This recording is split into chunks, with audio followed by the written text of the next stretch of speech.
Okay, so in this video, I'm just going to show you how to check for normality of your data so that we can ultimately run non-parametric test. So we did this in chapter 6. Notice that it's got the type of drug and the depression scores for Sunday and Wednesday. If I selected this button, it puts it as 1s and 2s. So for now, we're going to go to Analyze. You're going to go to Descriptives.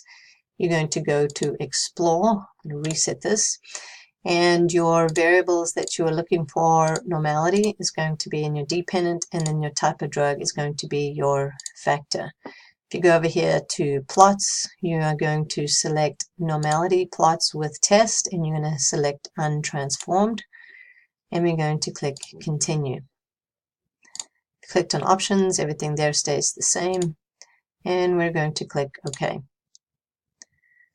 So you're going to notice it generates a lot of information. So what you really are looking for is this test of normality, and your goal here is to look at these significance values. All right, so this here, if this number is less than 0.05, it's telling me that the depression scores on Sunday of those who took ecstasy is not normal.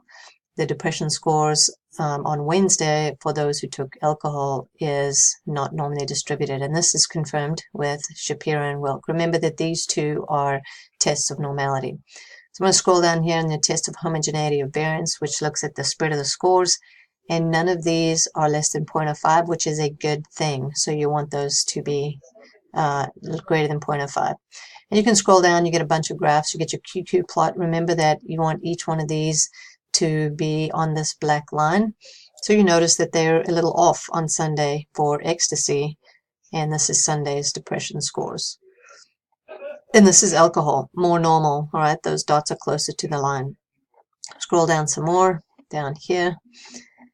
And this is ecstasy on Wednesday, pretty normal. And then you can see here in alcohol, it's kind of S-shaped, which if you remember, this is signifying that it is not normally distributed.